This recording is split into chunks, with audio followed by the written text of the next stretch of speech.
Okay, we need to get started, folks. What we're discussing here is the walk on Saturday for, which is being conducted by AFL-CIO, and they're going to be in Maple Heights in addition to a couple of other places. Harriet Applegate has called and asked for volunteers, and if you know of anybody Richard has the flyer which is going to be going out, and it's all of the folks who have been endorsed by the AFL-CIO. So was I just born yesterday and I just find out about any of this? I don't know if you went for the endorsement or not. Well, No. in any event, they're asking for volunteers, and Harriet needs names and maybe a phone number. I'll walk. Maybe we can get Tanya to walk and do a couple streets here I and still there. gotta finish my district. Well, yeah, you could do the same thing, couldn't you? Huh? You can do the same I thing. can do the same thing. Yeah. What does it say? I don't know, she doesn't have a time at all, do you, What does Richard? it I was say? told, they said from 10 until 2. Yeah, but even if you can just put a couple of hours, I'll leave a sheet here and you can just sign in so that I have something to send to Harriet, okay? Where are you gonna be at? I don't know as yet. Oh, because I This is didn't from, say- this is through her vice president. And it was a real quick phone call. I was between phone calls when I got the news. So just give me your names and your phone numbers Yeah, and I I don't know can what I pass it got along. to on to her. Saturday, I have to see. Yeah, we'll do maybe a couple hours here, a couple hours there. Okay, moving on, Mr. Adams, you know you have the invocation tonight? Oh, that's right. Okay. And I have to throw something together now. real quick, just quick. I'll make it real quick. We have mostly first readings. Actually, 21566 is our first, and it's the municipal income tax. And John was supposed to be here to discuss this briefly. It's something that he's been working on for months and months, starting with the Bedford people. But as soon as he gets in, we'll bounce back to that. 21567 is the to award the next. This is still a reading one. Award the audit to Zupka. So we're going to go back to Zupka. Yes, Madam Chair, if I may. It was recommended by the state due to the fiscal emergency. If we did not use Zupka, we would have to go through a very detailed bid process, and we would have no really control over who we selected. Okay. And then also that pertains to the cost. With Zupka, I had a meeting with them, and we set down some ground rules, and they agreed to hold our charges cost about the same. So for the next 4 years, the total cost increase will be $1,160, $280 or something like that a year. So that was another consideration that we did use them. And then for the continuity and the change in administration and all. Okay. And is there a time constraint on this? It's just that we need to have it approved ASAP because they would actually like to start their field work in December. They would like to come in December to get started, so that would push us ahead of the time. So we'd like to get it approved no later than the meeting. Okay. Does anyone here have a problem with passing it through tonight? Which one are we on? This would be this, well, we passed over 66, John, waiting for you. This is 67, the contract in Zupka. Any comments? Madam Chair, I Yes. just want to verify, what was that cost amount? The total cost, I didn't want you to take Well, you gave a, yeah, the total cost would be $1,100, a little over $1,100 for the 4 years. It would increase $1,120 at the rate of $280 a year for the next 4 years. And that price is locked in, and it had to be approved by the state. So, you know, the state approved their proposal and this rate. So, you know, this way the city can sort of control the amount versus going out to bid and then have to accept whatever the state selects. So even if we go out to bid, we will not choose the auditor. The state will still choose the auditor if we go out to bid. Thank you, Amy. Any other questions? Madam Chair, Yes. so the state auditor had approved this contract, is what you said? They approved the proposal. Uh-huh. I mean, we had to submit that we were willing to or would like to extend it. So we had to get their approval before I could bring it here to say that, the council. But Okay. yes, the state auditor office has approved, and they recommended highly that we use them versus going out to bid. Because as I stated, if we go out to bid, we're open game, and whatever the cost, regardless, we would have to pay it. So this way, we know what the cost will be, and, with control, and there'll be some continuity with the change in administration. Right. Thank you. How are you? 2015-68 is the block grant, which we had talked about. I think Ed Brandon talked about this last week. And this is to give the authorization of contracts. Any questions or concerns with this, John? Well, we did amend it a little bit to make it a little more, Yes. to score a little higher. I don't know if everybody got a copy of that or not. We called it a little different. It's the same project, but we named it differently. Actually, I don't have the name with me. Well, that We was, wanted to tie in what was the name? Stafford Park entrance drives, Mayville and Auburn Avenues So it's resurfacing. a park, and it scores better that way. is there a time constraint on this? Yes, it has to be in by the end of the month. So let's see if we can pass this. Do we have any other questions on it? Aside from the little bit of added information? Whose district is this in? 97? You're not familiar with Stafford Park? Yes. Okay. 215-69 is a contract with the Board of Health, which we pay whether we want to or not, but we will pay. There should be some important information that we have printed out for all of us that came today, and it gives you a summary of what they have done in the city. I don't know if everyone got that yet. Yeah. But it gives you a really good idea of how many people they've contacted and what they're doing. And that time constraint on that one as well, Irene? I think it's due, I was looking for the due date, but I think it's ASAP. I don't know, Lynette, did you have something in the correspondence you received? No, this, what I gave you guys is a contract, I think it's supposed to be by the end of December 31st it ends. Because they will begin deducting it next year out of our tax settlement. They're splitting in half. Well, if you would like to have it on first reading, we can do that. Go ahead. So by us approving this contract, and this is basically just telling them, or telling us how many people they served throughout the year per the various services that they provide.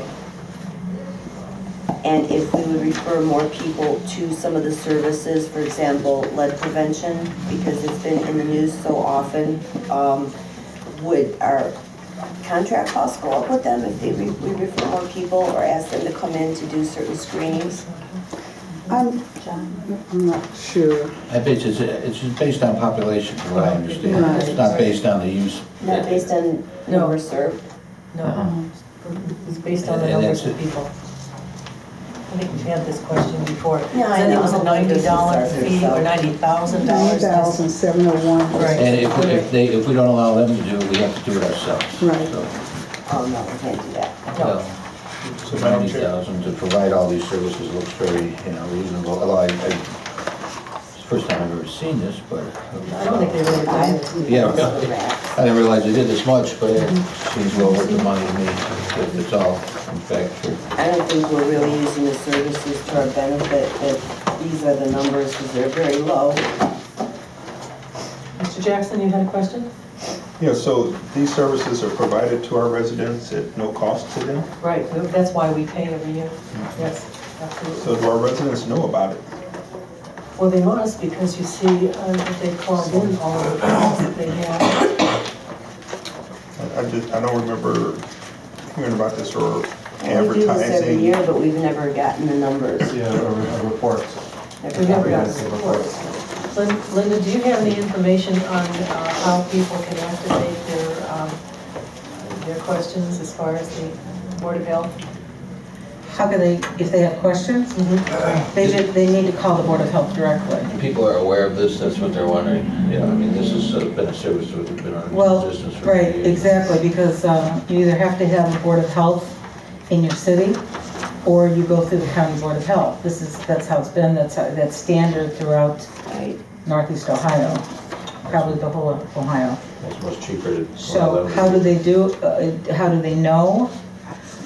If they call the building department, if they call the senior center, we refer them if it's something that they take care of. We refer, no, some programs are based on income, some are not. We referred people because of bed bugs. They're rodents in their yard, and that we've referred, on numerous things. They used to do the flu shot program, the community-based flu shot program. They don't do that anymore, they're out of that business. And hundreds of years ago, they used to have a well baby clinic. Well baby clinic, right, they don't do that anymore either. Would be a good idea to put it on our website as a link, if it's not on there already, Yeah.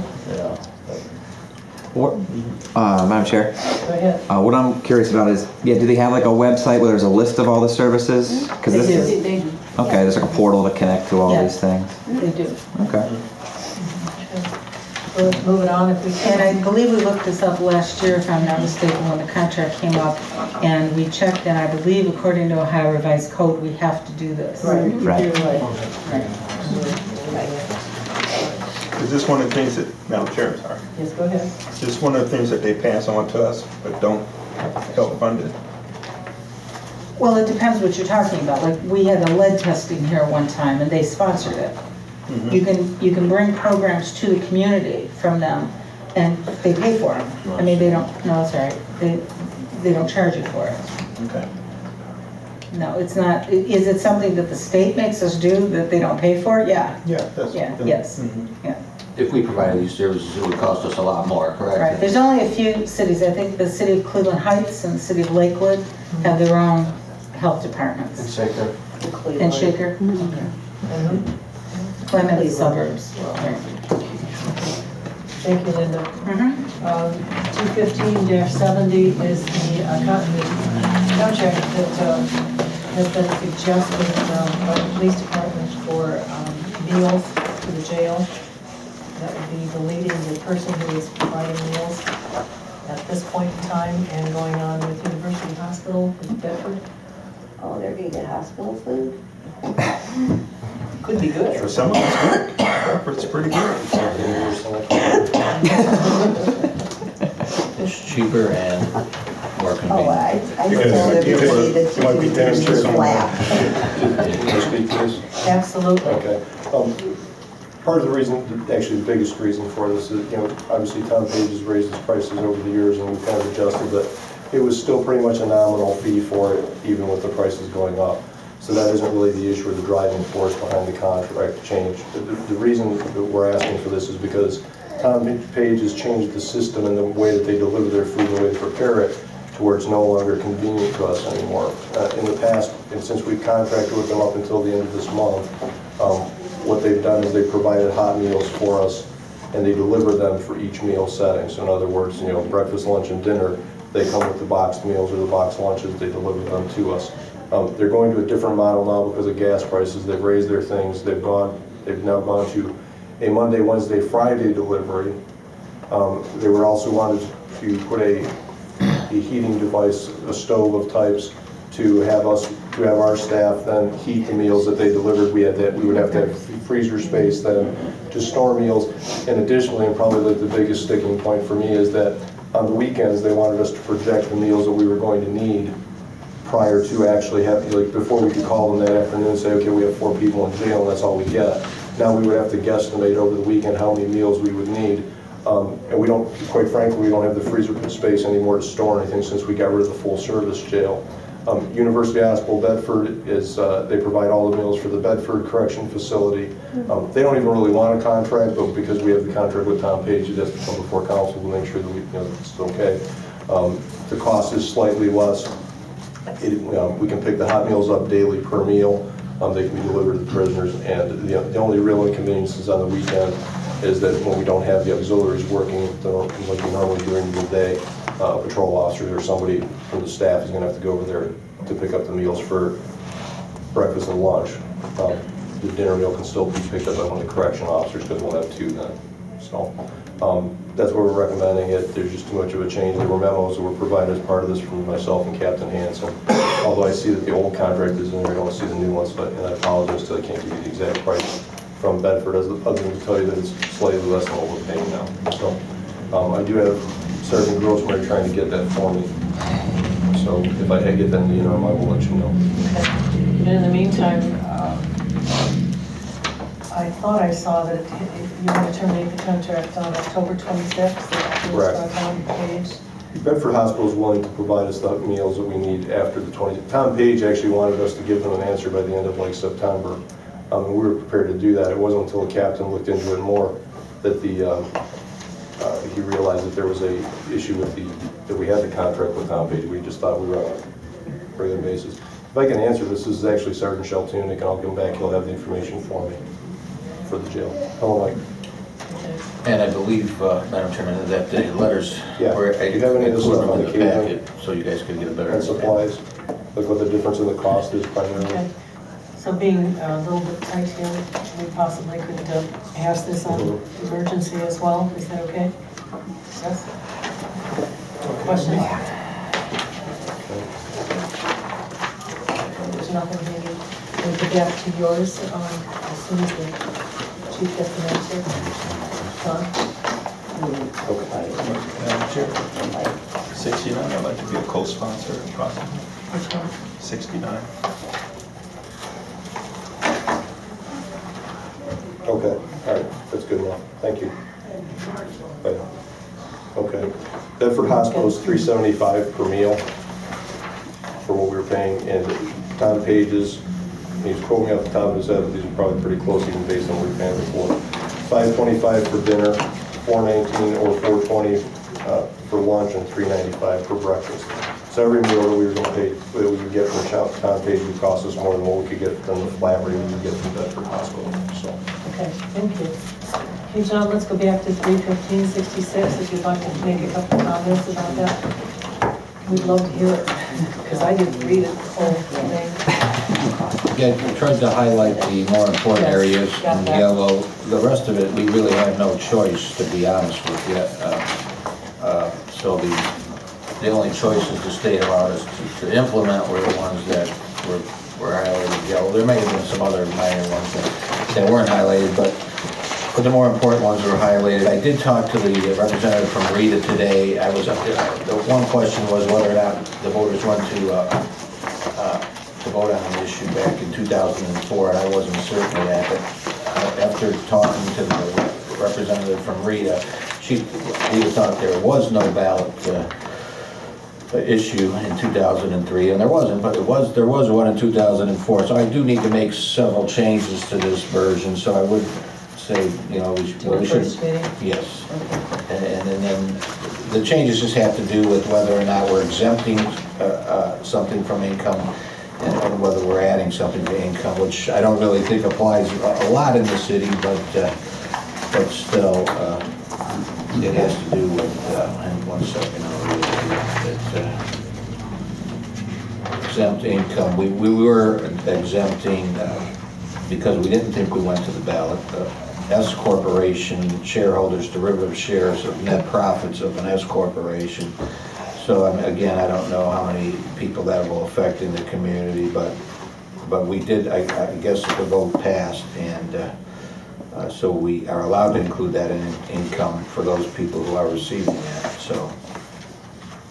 So something went on the ballot in 2004? That's what the attorney from Rita told me about. Does anybody remember that? Madam Chair. Anthony, go ahead. Well, this is one of the concerns I was going to bring up, is most municipalities have the authority through council vote to increase or decrease the income tax. 2004, 2005, it was put on the ballot that it has to be done by ballot initiative only. And I wanted to make sure that it doesn't usurp that, because, you know, it takes away the power of government just to increase taxes just because, you know, they feel that they need to. No, it does not. You're correct, Councilman. It's still the charter control, so that, and that was one of the, remember I gave you a September version, it had the wrong amount of tax in there. It was like 2%, I believe, because that's what, I used Bedford's as a model, and I did it in 2 communities, so, but so I changed it to 2.5, and you're correct, we can only change it by vote. And we did try to do that, over the last couple of years, increasing or decreasing. Yeah, whether it's an increase in the percentage or a decrease in the credit, it doesn't matter. So I clarified it, so maybe the version you saw was less, but it's 2.5. And this needs to, we have a first reading while you do the adjustments, and then Yes. is there a definite deadline? I talked to Mr., she would like it, they, once we get this version, Lynette and I get it done, probably, I already made the change, so I'm gonna give it to you tomorrow, probably. Probably take her about a half hour to make the changes, and they are, I told her she'd be happy to look at it before our next council meeting, to let us know if there's any other changes that Rita recommends or any inconsistencies in the ordinance. So I'm going to send it to Amy Arrighi as soon as, hopefully this week. And we'll send it all up. I mean, if you guys all want another, I hope you all didn't print it all out yet, but it's quite a bit of paperwork.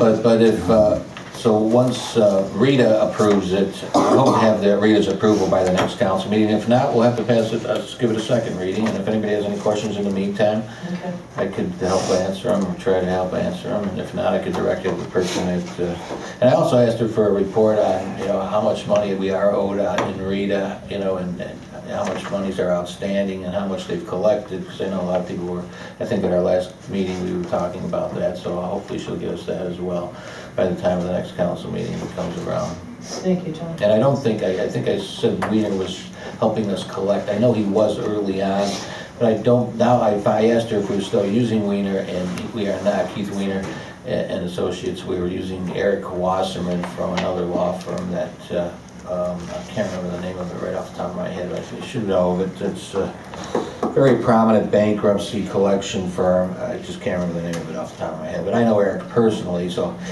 I'll see. So Rita does some collections on their own, and then for difficult cases, they go out and collect. They use this law firm to.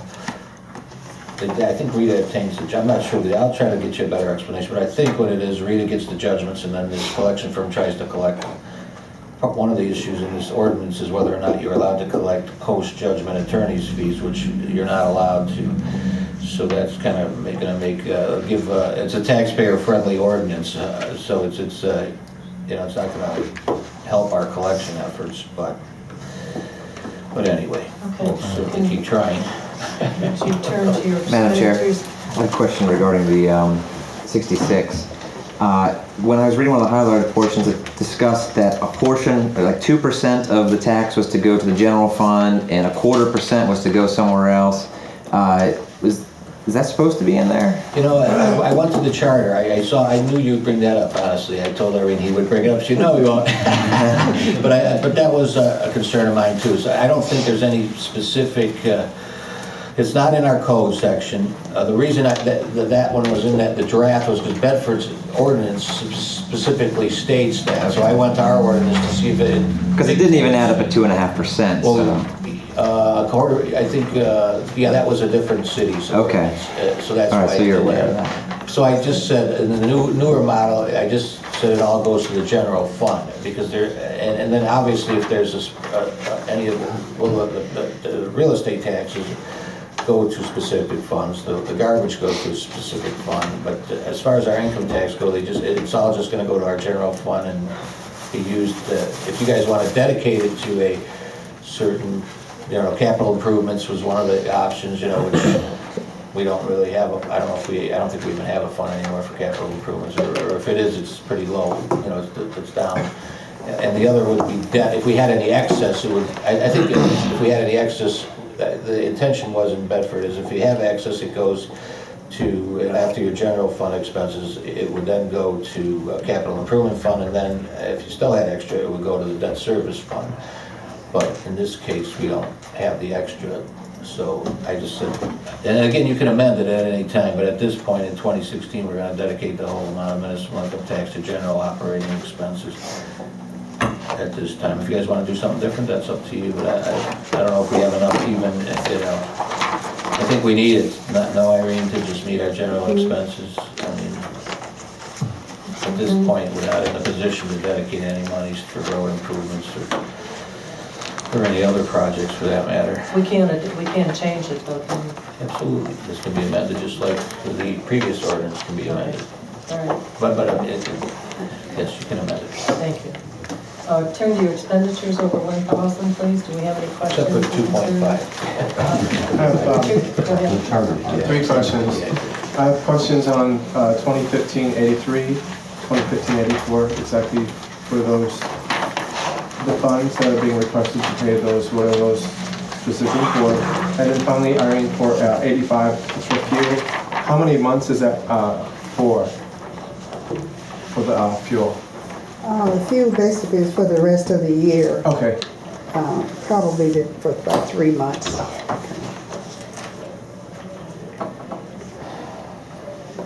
What was the other? And then can we have an explanation on 83, 84 for the charges? Well, on 83, it was thought that, you know, we better get an independent attorney to, you know, review the matter. I don't know how Mr. Gillette was actually chosen, I wasn't involved in that process, but in any event. I can speak to it. But he was, the point was to get an independent investigation into the, you know, the Social Security issue.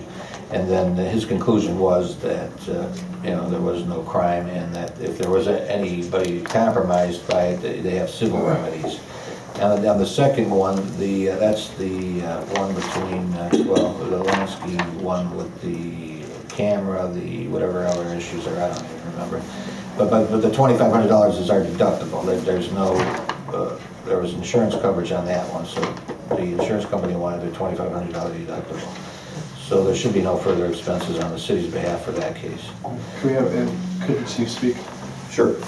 Relative to the charge, I can only speak to the charges relative to Mr. Gillette, of course. Because of the fact that there was a criminal investigation or potential criminal investigation into the matter between, that involved both members of the law department or could possibly involve members of the law department and a seated member of council, we could not have our law director review the criminal report that was generated by that. Mr. Gillette was selected. He was actually the only attorney we could come up with that didn't have like direct contact with either Blair or John, and he was out of the county, and that's why he was selected. And plus, he had quite a bit of experience in these type of matters. Captain Hansen, well, Detective Lieutenant Hansen at the time, conducted the investigation, generated the report. It was then sent to Mr. Gillette for review. We met with him on 2 separate occasions to answer questions that he had regarding it, and then he generated the final ruling and report for us. That's what those expenses are for his time in that matter. Okay. And that should be the final bill. We're done. Okay. Any other questions, please? Madam Chair, Go ahead. just to clarify on 85, it looks like we had $8,500 left for fuel for the rest of the year. Is that correct? Excuse me, you said we have 8,500 left. I'm sorry, I missed the question. For 85, the available budget was $68,576. Right. This $60,000 amount It's for 3 months. is that what's left? No, it was 68,000 before we were asking for the 60, so. That's what I was asking, so we Yeah, the 8,500. have 8,500 left. In that account, yes. Is that gonna get us through to the end of the year? Mhm. This is a blanket purchase order, I'm sorry she didn't put it on. But this, and then we may not even use 60, they're just a round estimate, just to ensure we do have enough to take us through the rest of the year. So, but I'm just saying it's probably a high estimate when we go to the fuel. Thank you. But it's not an actual bill, it's just an estimate, a blanket PO, based on past usage. Madam Chairman, can I ask one? Go ahead, John. that we were gonna, I think, look at to see, I mean, I don't know the last time we saw what kind of rate we were paying, but perhaps you and I mean, should look to make sure we're getting a good rate on the fuel. I mean, I know we have other things we've been working on with the audit and stuff. That was discussed at the meeting around vacation last week, that maybe we checked to make sure we're getting a good, good price on the fuel, so It doesn't go up and down like the I'm not certain, to be Yes, honest it with does. you. does it? Yes. Okay, that's a good thing, kind of. Yes, because when it was down, we purchased as much as we could when we had that low period. So it fluctuates with the market. Any announcements anyone have, aside from the AFL-CIO one? What was that one? They're going to be, they volunteered to pass out literature in Maple Heights. And then they also asked for volunteers to volunteer in Maple Heights, so I guess not a lot of people signed up originally, so. And there was an issue whether, the senior levy came out, there was no city funds used, from what I understand, so. In support of the levy. Question about what? Somebody asked about whether or not city funds were used for that piece for the senior center. No. And I just wanted to clarify that they were not after further investigations. Who made that request? It was a citizen, it was a,